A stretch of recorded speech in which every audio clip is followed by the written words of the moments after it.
Be healthy, become smarter, free up more time, feel a surge of strength, gain confidence, find your happiness, change your life. It sounds attractive, doesn't it? This is exactly what the promises of self-improvement books sound like. We've been taught that we're not smart enough, successful enough, organized enough, confident enough, and happy enough. But is this really the case? Maybe we really need support, and maybe that very book, seminar, or podcast will help us change our lives. But the self-improvement industry holds us firmly in its tenacious embrace.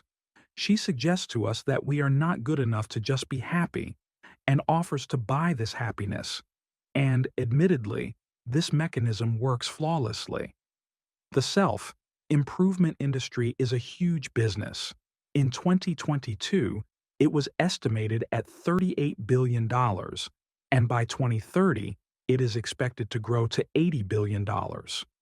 In the United States alone, people spend over $11 billion annually on books, training, coaching, apps, and other personal growth tools. More than 20 million self-development books are sold there every year, and the market for mobile applications for personal growth reached $1.1 billion in 2023 and continues to grow rapidly.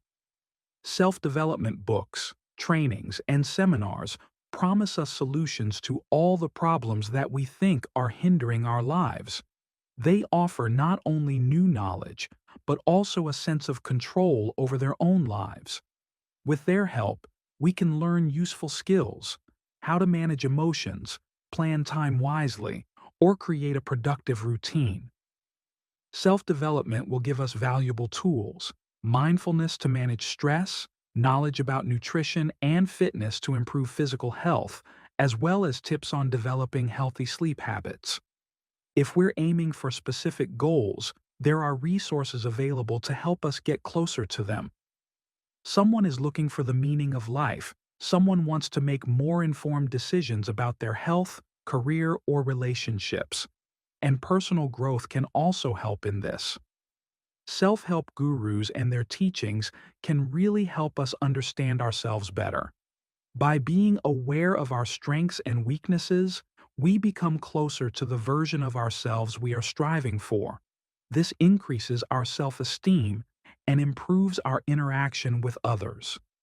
But behind all these beautiful promises lies a serious problem.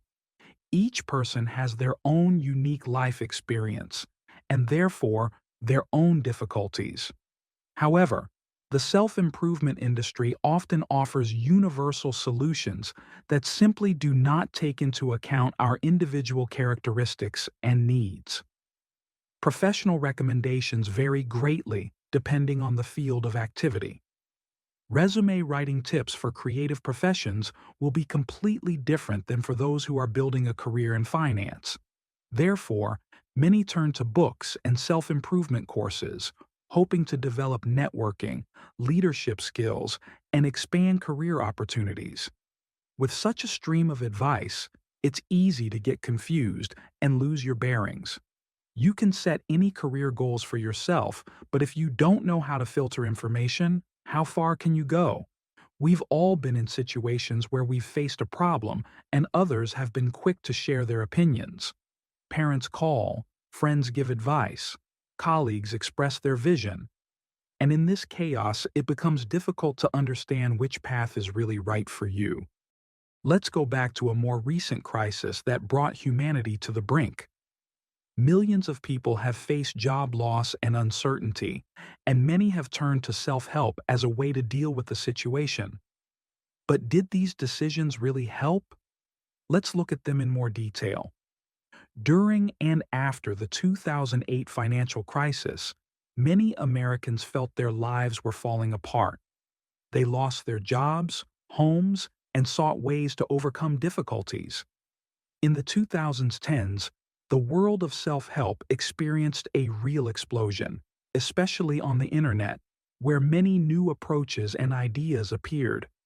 The self-proclaimed gurus recognized the struggles people faced and found a way to channel them into shared solutions and inspiring stories. Brent Brown, a research professor and New York Times bestseller, has become one of the most renowned experts on shame, vulnerability, courage, and dignity. She introduced the concept of living from the bottom of my heart, offering people more openness and honesty in their perception of the world and themselves. Millions of people who felt left out, shy, and unsure of how to handle their own emotions turned to Brent Brown for advice and support. At the same time, Timothy Ferriss released his best-selling book, The 4-Hour Work Week, which encouraged readers to rethink their relationship with work and radically change their lifestyle and habits. This concept of optimizing life through self-help gained popularity over the next decade, especially after the financial crisis, when people began to rethink their careers and realize how closely work and personal life are connected. These self-improvement gurus like Tony Robbins, Eckhart Tolle, and Deepak Chopra were just the tip of the iceberg. In the 2010s, a new market for self-help leaders exploded thanks to social media. Suddenly, anyone could share their tips. It was enough to make a few clicks for the whole world to see them.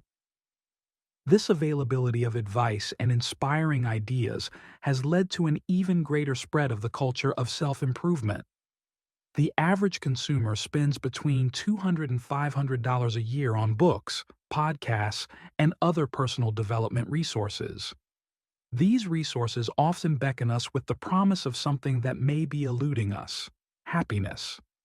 The global pursuit of happiness is only increasing interest in self-help, and over the past decade, the search for ways to happiness has increased by 125%. Although some representatives of the self-help industry may actually have good intentions and offer useful ideas, there are many risks. People can become addicted to advice, drain their bank accounts, and believe that happiness, contentment, and wealth are about to be achieved. Diving into self-improvement can indeed lead to perfectionism, and let's return to the more recent crisis that brought humanity to the brink. Millions of people have faced job loss and uncertainty, and many have turned to self-help as a way to deal with the situation. But did these decisions really help? Let's look at them in more detail. During and after the 2008 financial crisis, many Americans felt their lives were falling apart. They lost their jobs, homes, and sought ways to overcome difficulties.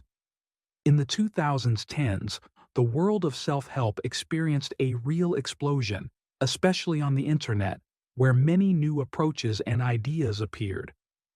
The self-proclaimed gurus recognized the struggles people faced and found a way to channel them into shared solutions and inspiring stories. Brent Brown, a research professor and New York Times bestseller, has become one of the most renowned experts on shame, vulnerability, courage, and dignity. She introduced the concept of living from the bottom of my heart, offering people more openness and honesty in their perception of the world and themselves. Millions of people who felt left out, shy, and unsure of how to handle their own emotions turned to Brent Brown for advice and support. At the same time, Timothy Ferriss released his best-selling book, The 4-Hour Work Week, which encouraged readers to rethink their relationship with work and radically change their lifestyle and habits.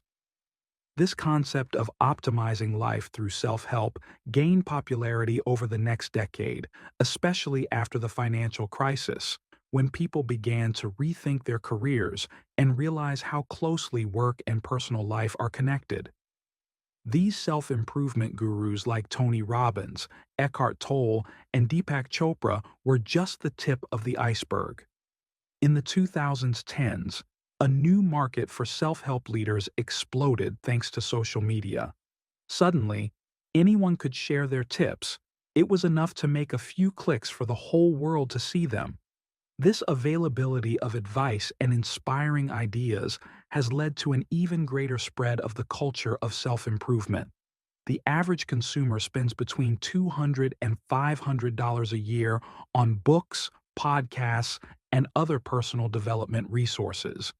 These resources often beckon us with the promise of something that may be eluding us: happiness. The global pursuit of happiness is only increasing interest in self-help, and over the past decade, the search for ways to happiness has increased by 125%. Although some representatives of the self-help industry may actually have good intentions and offer useful ideas, there are many risks.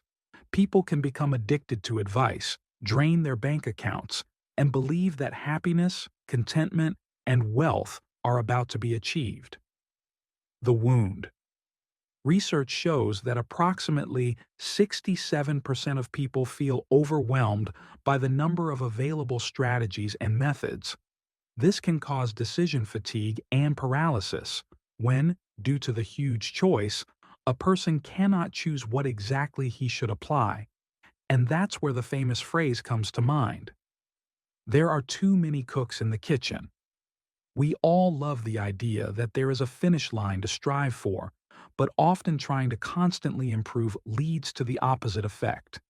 As a result, instead of moving forward, we find ourselves trapped in an endless race where there really is no finish line.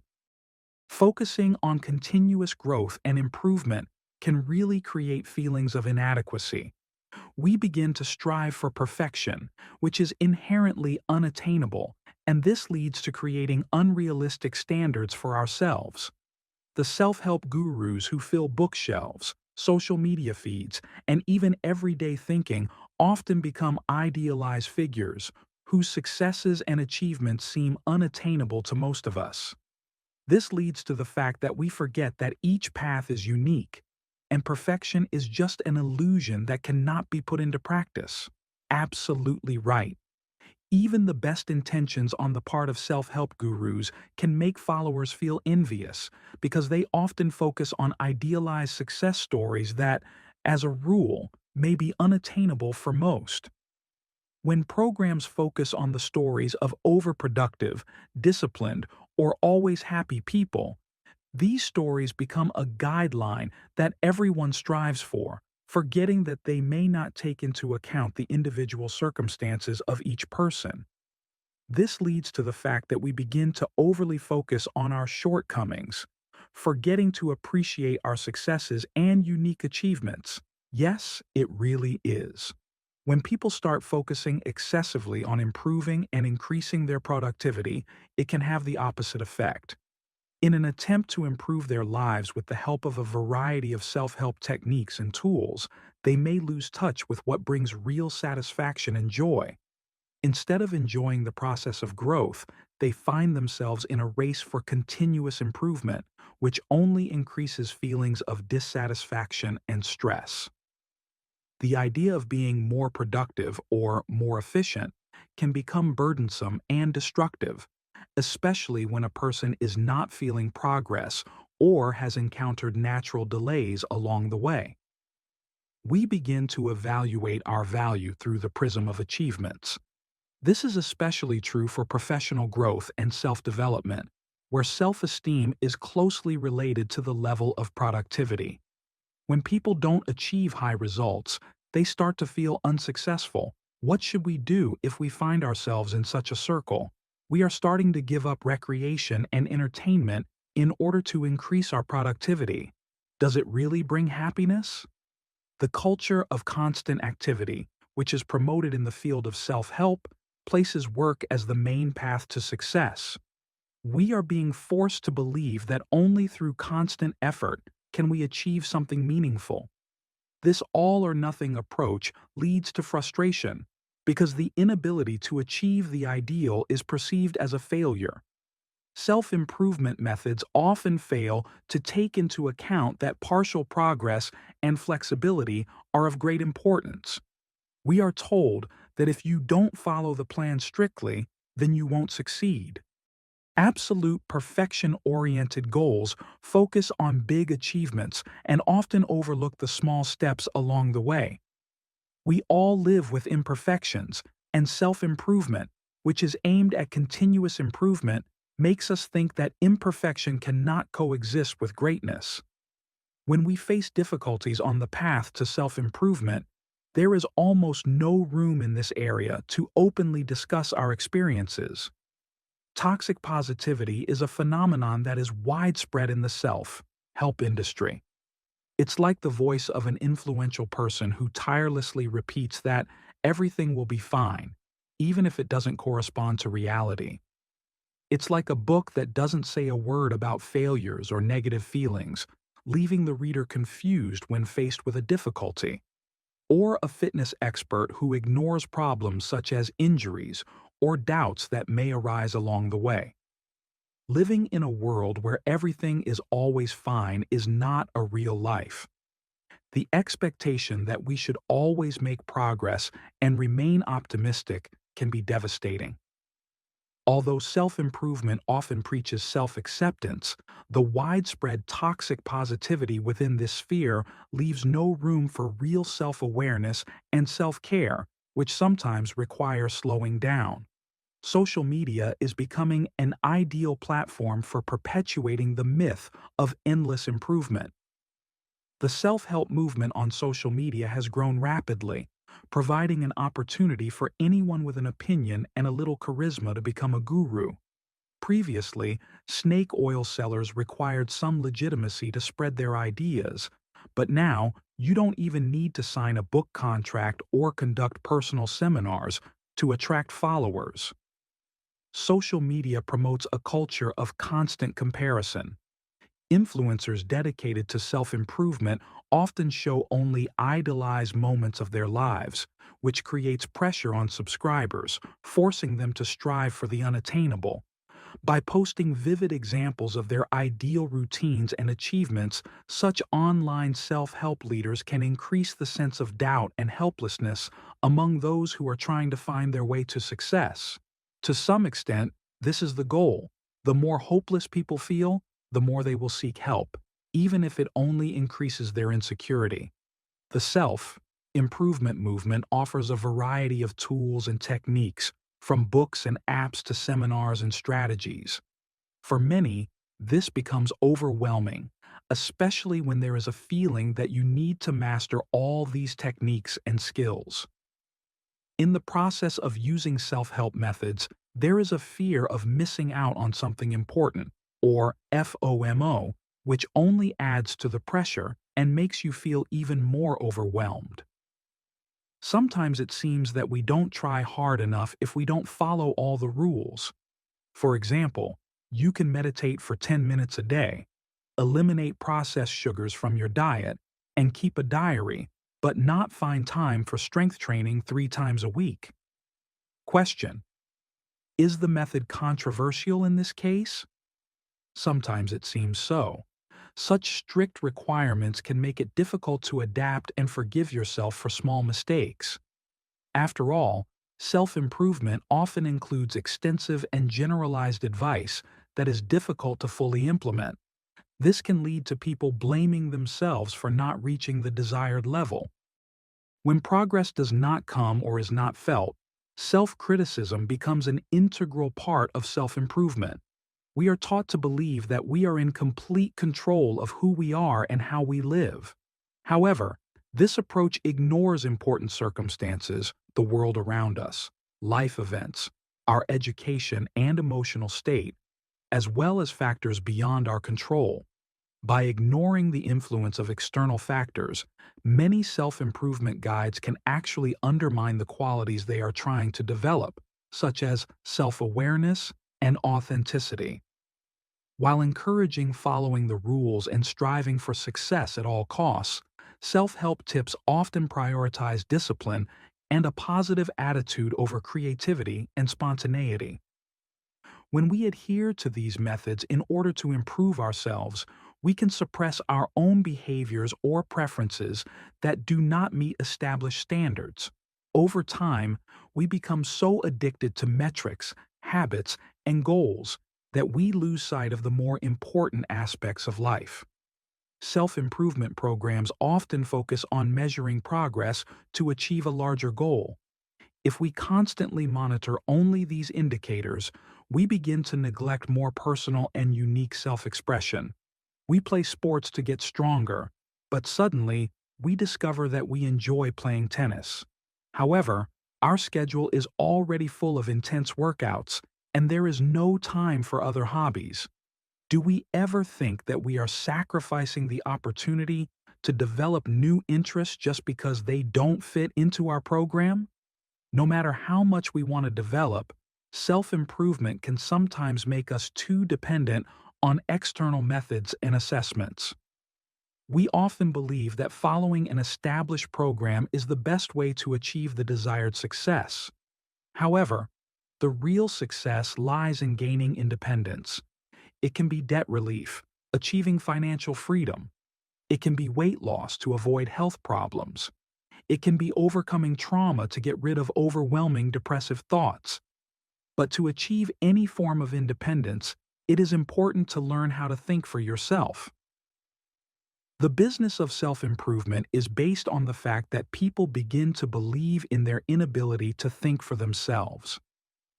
There are many emotional and personal risks involved in this movement, but perhaps the most alarming signal is the huge profits that self-help leaders and the entire industry are making, which benefits from people seeking answers and advice. It is estimated that the cost of this movement is increasing by about 8% annually.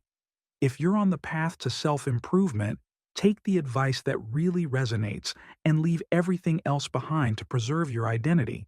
Self-improvement loses its meaning without self-expression. Once we learn to think for ourselves and appreciate what makes us unique, we will be less tempted to follow a single self-improvement program. Instead, we will be able to perceive the self-improvement movement as it should be, as an opportunity to develop self-kindness and increase self-esteem. Self-compassion helps us block critical and perfectionist tendencies, and it's a great way to interrupt the lucrative momentum of an industry focused on selling the ideal. The disadvantages of self-help become especially obvious when it comes to programs that are compulsive and prescriptive. Such methods create dependence on the desire to become better in all possible aspects of life. They are more focused on making a profit than on actually helping the people who consume or subscribe to them. As in any capitalist society, once an industry makes us dependent on its products, it becomes extremely difficult to get out of it. So is self-improvement dangerous? Number, the industry itself and the system that builds a business around it are dangerous.